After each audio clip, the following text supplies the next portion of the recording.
Welcome to Popcorn for Breakfast. Don't talk too loud. It's time to review A Quiet Place, Day 1. Let's do it.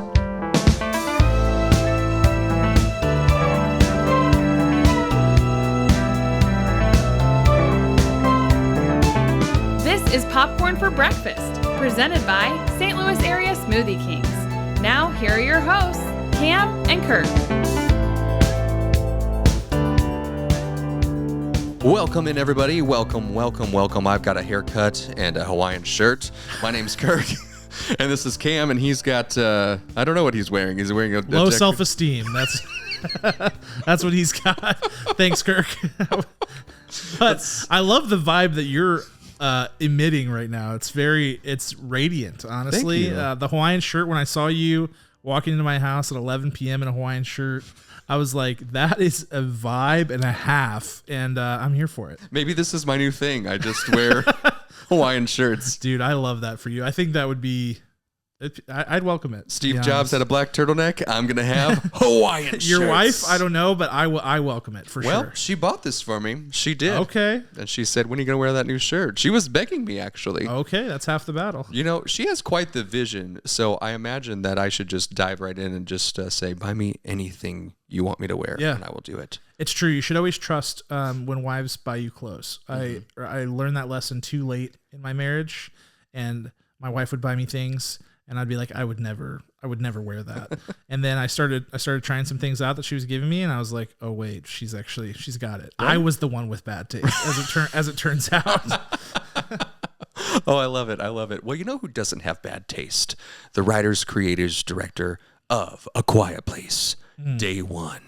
Now, I actually don't know if they do or not, because I'm sitting here as an interviewer only. I was too busy in my crazy life and my Hawaiian shirt wearing life to go see the preview of this, the exclusive pre-screening of A Quiet Place Day 1. Cam had the opportunity to see it, and we're going to talk about his favorite things from it. Absolutely. I got the chance to take my nephews, our nephews. If you don't know, Kirk and I are brothers-in-law, so it's our mutual nephews, but I got to play the cool uncle card for the evening. They were like, this movie's not even out yet. I was like, yep, It's not. So it was cool, and I'm excited to talk about it. This is, of course, the first John Krasinski-less A Quiet Place movie. Some people are calling it a prequel.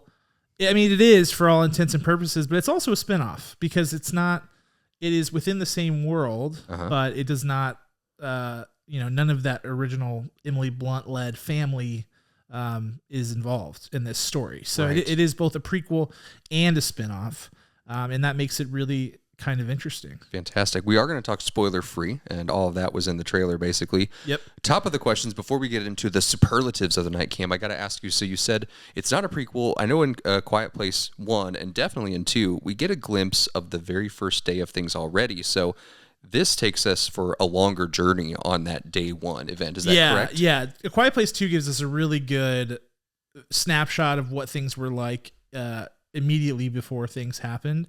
And A Quiet Place Day 1, the premise is basically, let's take that, instead of making it 15 minutes, let's make it, 90, and let's put us in New York City. So upping the exposure to that like Day 1 atmosphere, but also the stakes, the scale. I mean, you can't scale up any bigger than New York City when you're making effectively like a disaster movie. It's a creature feature, but it's also a disaster movie, and so it really... It's a big, ambitious swing for them. I love that. Well, again, spoiler-free tonight. The movie drops in theaters. If you got early screening, some theaters will drop on a Thursday, which is the night of recording. It's 11 o'clock at night right now. That's fun. And tomorrow, it's kickstart your weekend with this movie. Or not. We want to hear if you're interested in this movie or not. But let's start with the accolades. We're going to talk about the best actor in this movie, Cam, and the Oscar goes to... Lupita and Nyong'o. Lupita, Academy Award winning. Yep, it's always got to be Lupita. You know that I love Lupita. I am almost certain I've given her accolades on this program before. She's wildly underrated. I would say she's one of the most underrated actors currently going. She doesn't get these ginormous franchise leading or big blockbuster type roles very often. So I was very thrilled to see her here. Obviously, she was in Black Panther, but a pretty minor role in that. So to see her front and center here, we know she's got the horror chops from Jordan Peele's Us, where she delivers, I think, just an unbelievable performance.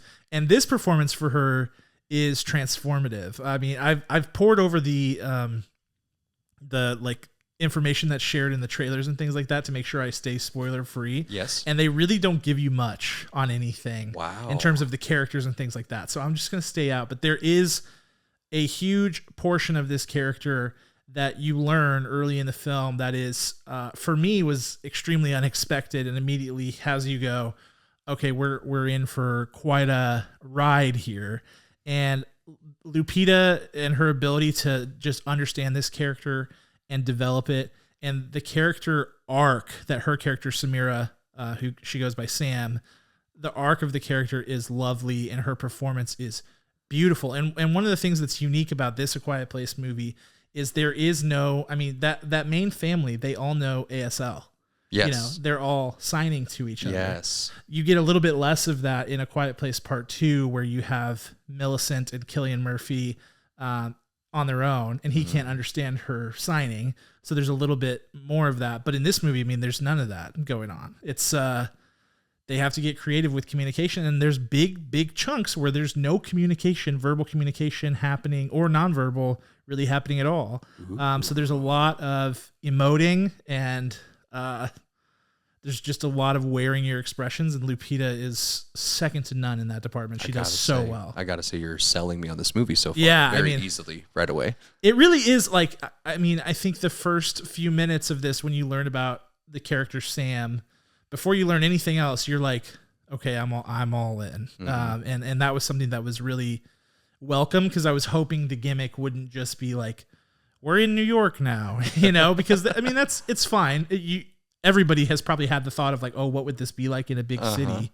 But it's not enough. And what they introduce with the characters is enough. The gimmick is she accidentally bumps into John Krasinski, or he clips her with his truck as he's driving away, and she has a broken leg throughout the entire film. Right. I'm just guessing here. No, I hope I'm right. Thankfully, none of those are correct, and I don't think that's a spoiler. If I wrote the movie, that's how I connect the story, guys and gals. Okay, well, let's move on. We know Lupita is just the queen. If you haven't seen her Academy Award-winning performance in 12 Years a Slave, you need to run immediately. I didn't watch it for years after, because I was scared how sad it was going to be, and it was just as sad as I expected it to be, and also hopeful and empowering. So go check it out. To this day, the most moving experience I've had in a theater was watching that movie. Just like listening to the crowd and kind of like experiencing it together. It was truly like a very emotional experience. So. Incredible. How about your scene stealer for this, Cam? Who's going to be the actor that stole the scene when Lupita wasn't there? Yeah, this is so hard. This cast is small, and the majority of the time, you're left with a pretty tight nucleus of characters, where there's just not a lot of chances outside of our leads. But for me, I'm going with Alex Wolff, who makes an appearance in this movie. Alex Wolff, who, talk about underrated. This guy is unbelievably underrated. You've seen him in the other film directed by Michael Sarnoski, Pig. You've also seen him in Hereditary and just like gobs and gobs of other indie films over the years. He is a really compelling actor. He's someone who really tries to create something new every single time. And while he does not get like the front and center treatment here, he really is the true embodiment of a scene stealer, and he is there to really elevate how we learn about Sam as a character and how we learn about where she is at in her life. And so he's really there as kind of a conduit to help us learn more about our lead, because this movie is very good at showing and not telling, which we love. Always. We love that. Always. And Alex Wolff is a huge part of that. Again, I can't go too much into his character without spoiling, which is a shame, but he really leaves his mark on this movie. And while there are other roles that you might watch and say, this guy was more impactful, I promise you, watch it a couple of times, key in on Alex Wolff. His impact on this movie is immeasurable in terms of setting the groundwork and getting our story started. and I need to see him in more stuff. I've never seen him in a movie and hated it. So What is it? Because were you a Naked Brothers fan? Naked Brothers band fan, I should say. No. It's a TV show, folks. It's a TV show. Was he in the Naked Brothers band? I think he was one of the brothers. He was in 42 episodes. I believe that's him on the cover of this Oh my gosh. picture. Did you watch that show? No, it was a little bit past my era. Sure. It was when I started to think I was a little too cool for Nickelodeon. Yeah, I mean, I would never watch something called the Naked Brothers Band, but that's just me. Yeah, I mean, I definitely saw lots of commercials for it, but I'm like, my head is exploding that he was a part of that. That's crazy. Yes. You know what? I've seen him in so many more things. I've watched so many movies that I didn't know he was in, such as Thoroughbreds, which also has Anya Taylor-Joy. I've also watched Jumanji: Welcome to the Jungle, Hereditary. He's been in so many things. It's crazy. So many things. And he's always doing something unique and working really hard. I respect the heck out of it. That's fantastic. Another gimmick I thought that maybe Lupita, her story arc is she actually one of the monsters, but she was able to become a humanoid. Is she a monster? Then she like breaks out and just like eats Alex Wolff. Is that what happens? That would be cool. I can neither confirm nor deny that happens, but I have to give, like, while we're on the topic of the cast. Yeah. I want, like, people might hear this and be like, oh, Joseph Quinn was bad. Joseph Quinn was not bad. Yeah. I think a lot of people are waiting to see what Joseph Quinn has because we've seen Stranger Things and that's really it. Yeah. And now he's getting cast in Fantastic Four and Gladiator 2 and A Quiet Place. And so I think we're kind of waiting to see like what's in his arsenal. He brought it. And he's got a character that I related to on such an unbelievably deep level. It was kind of remarkable and a little bit shocking, to be honest. And it's really beautifully done. And so that me giving my credit to Alex Wolff is not to throw shade at Joseph Quinn. It's just that he is really more heavily involved in the movie. So it would be more like him and Lupita versus like somebody like Alex Wolff. But also, I'd be remiss if I didn't mention there is a great cat actor in this movie. A cactor, if you will. Meow. Phenomenal. I mean, we know Michael Sarnoski directed Pig with Nicolas Cage. Yes. That's his claim to fame. Where there is an acting pig in that movie. Okay, so thank you you've connected the dots for me. I literally thought there was going to be a person acting as a cat, circa cats. It's an actual cat. Okay. And at the risk of alienating 45% of our audience, I will just say that, like, I am not a cat person. But this cat, I would die for this cat. This cat, first of all, is beautiful, so cute, such a good little cat actor. Yeah. And seriously, like, it's like, you know, it's like Messi in Anatomy of a Fall, like the dog that everybody was like fawning over. Yes. Beautiful animal, beautiful actor. I honestly feel like I can say that. It's just really well done. I don't know where to go from here, Cam. I just had to shout that. I couldn't be like, and my scene stealer goes to the cat. Who I have scoured the credits looking for the name of the cat, and I don't think it's been revealed. I wonder yet. if it's in the credits, but you have to go see the movie and watch the credits roll on the screen. Like they're not going to put it digitally. Oh, it's actually just Jared Leto and mocap. Yeah. Crap. Yeah. No, I hate it. I hate that now. Just kidding. That's why his fur was so beautiful. Jared has beautiful long locks. Yeah, it's true. It's true. Let's move on. I can't talk about the cat anymore. I want to talk about the moment that took your breath away, either a single scene that captured this movie, brought you to your knees in the theater and you screamed, oh my gosh, that's the most beautiful piece of cinema I've ever seen, or something like the whole like structure of the film, the music, a theming that you appreciated. I want to hear about your showstopper. Yeah, so I think I really batted around a few different ideas to go here. One of them felt a little too easy, which was like sound design. Mm-hmm. The sound design is magnificent. There's so many times where you hear things that you never get to see, but your mind like fills in the picture for you. There's times, I mean, it's a disaster film, right? So there's like ash all over the place. You can't see, but you're hearing all these different things kind of swirl around you. Beautifully done. Mm-hmm. It's seriously so good. But really for me, there are our two main character arcs, the Joseph Quinn character and the Lupita and Nyong'o character, Sam and Eric, gorgeously written. I mean, really like remarkably moving stuff from Michael Sarnoski, who also penned the script for this movie. I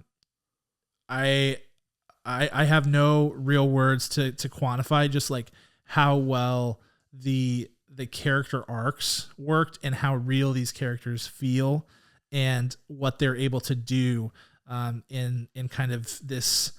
It's like a sort of like an unusual animal pairings kind of friendship type thing. Like, look at this monkey and this golden retriever who are best friends. It's like these are two characters with drastically different worldviews, drastically different backgrounds, thrown into something together. And this is what makes disaster movies compelling. Like, whenever I was watching this movie, and I keep calling it a disaster movie, it's obviously a monster movie, right? But I kept thinking of Children of Men, the Alfonso Cuarón movie. With Clive Owen, one of my favorite movies ever. And this movie really almost had to be inspired by it. But something that's really compelling about that movie and other disaster movies is what you get is these people who would never be thrown together in a scenario now having to survive with each other and rely on each other and building bonds. And there's so much happening there, but it's so intimate. It's so real. And it leaves a lasting impact. And so that for me, it's the characters far and away that even considering 1 and 2 in this franchise have amazing characters with beautiful, heartfelt stories. I mean, these characters might take the cake for the whole franchise, honestly. You know what I love about pairings of they would never be there. These people would never meet in real life. Yeah. It's kind of like office coworkers. I would never be your friend. Yeah, right. outside of work, but because you come to a place and you're working toward the same goal, you're like, oh my goodness, I would die for you tomorrow. Shared experience. Yes, yeah, like a shared experience. It really matters, and you realize like it's actually just really beautiful, and it makes you recognize the simple things, which is that like at our core, most of us are just good, decent people, right? Who, if it were to hit the fan and like your family's dead and my family's dead and we're like stuck in this situation, like we're going to link arms and we're going to pull, like that is just a beautiful sentiment and one that feels just universally relatable and wholesome. That's fantastic. It's great. I love it. Tell me, Cam, about your director's shoes. What would you change about this movie while remaining spoiler-free? Reminder for the audience. Yeah, this one is tough because it's not necessarily a knock on the movie, but just on the franchise in general, which is that I'm not scared of these guys anymore. Oh, and the reason for that is just exposure to them.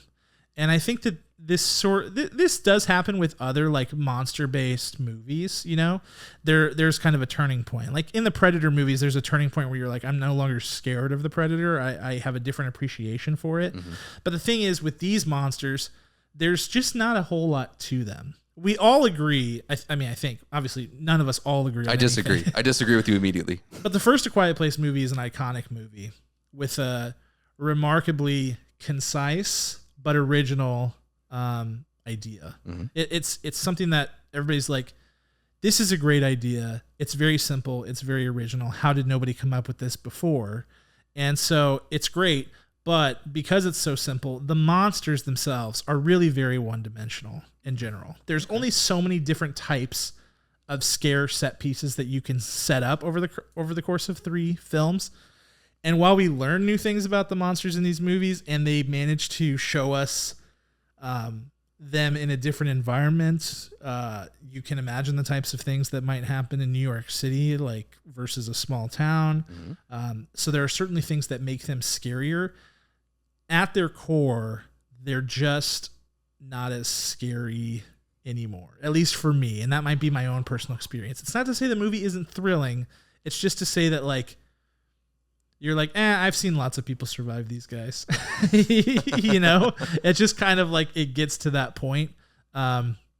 So I hate to even include that, but it did impact it for me because there are times where you're like, okay, here come the things again. And you're like, I'm not really worried about these guys. Like I know what they can do and what they're about and how to avoid them and all those things. And yeah.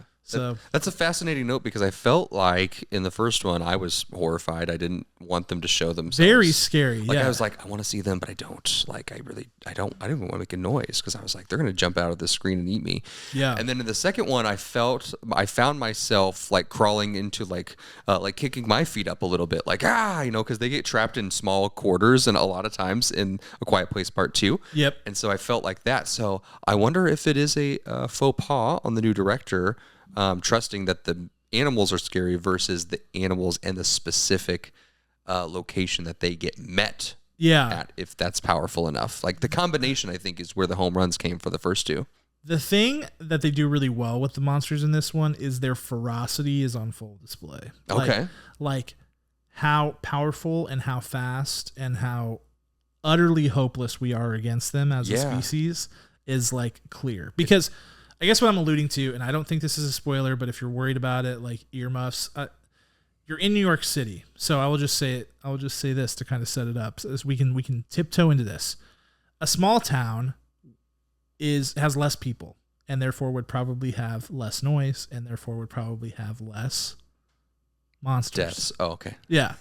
So in New York City, you would get more Sandwiches. Monsters, and so you get this dynamic of like, holy crap, there's 100 of them, like running down Fifth Avenue, like that. And that alone is like, okay, that's horrifying. Cause these things, it's like a stampede. Like that's scary, but it's just them themselves. That's like, if you get them one-on-one, it's like, in the second movie, she's like killing them with a hearing aid. You know what I mean? That's true. She really is. Like, and then they're like, bang, you're dead.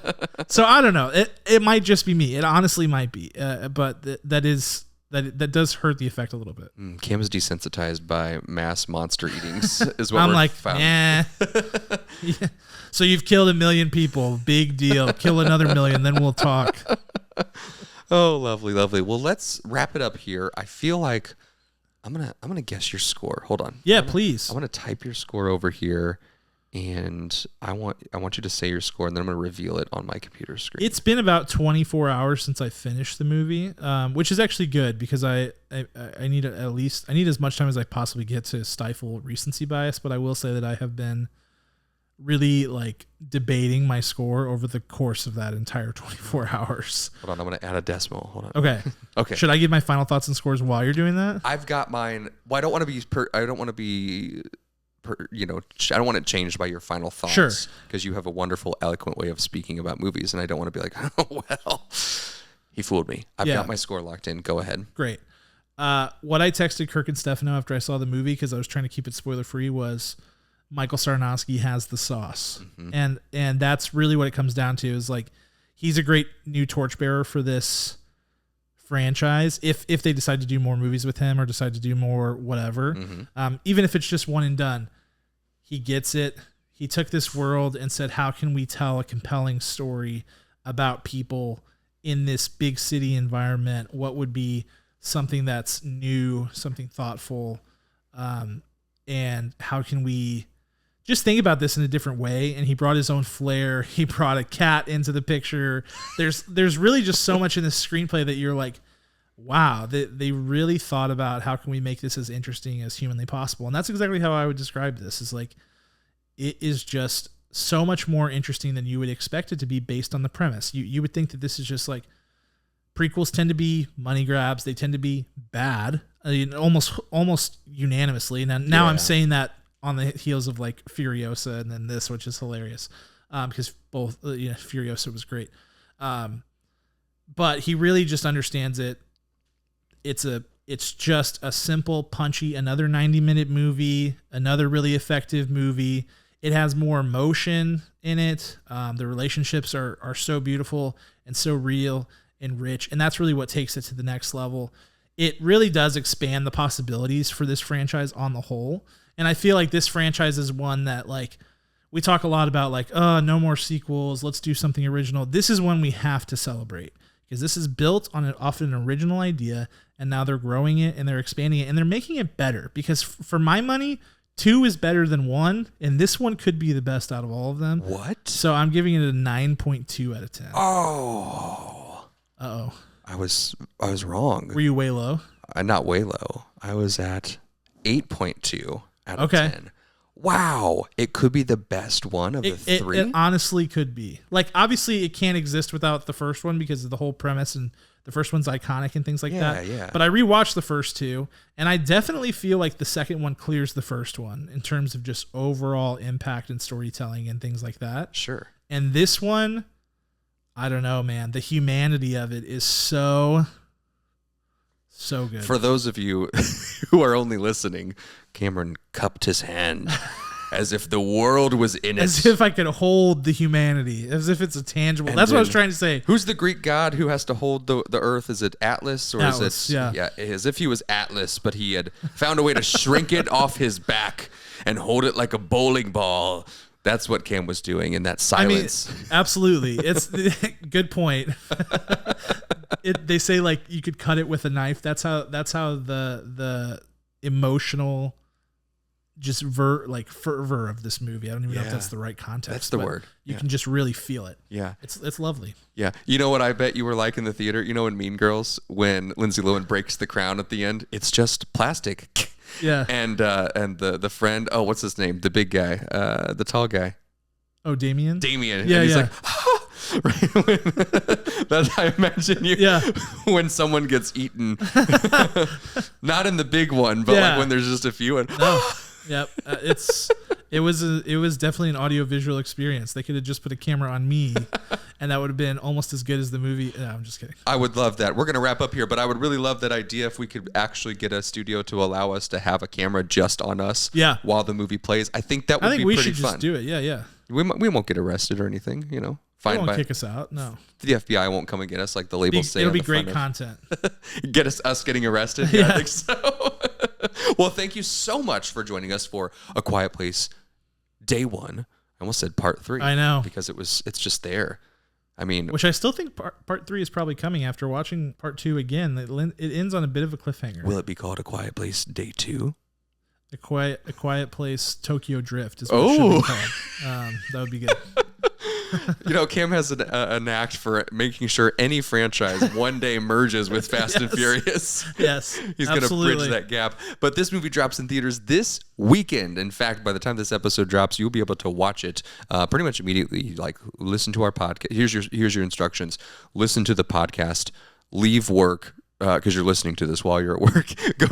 Go straight to the movie theater and enjoy, or don't enjoy. I mean, Cam enjoyed it 9.2 style. What will you enjoy it as? Make sure you follow us on YouTube, on Discord, on X, on Facebook, on Instagram, on TikTok, on everything you can get your hands on. Our website, popcorn4breakfast.com, where you can hear all of our episodes. You can click and get to our YouTube link. You can read the blogs on episodes that we don't chat about on screen or on mic, and then you can decide if you like us or not. But we have a pretty good feeling that you do.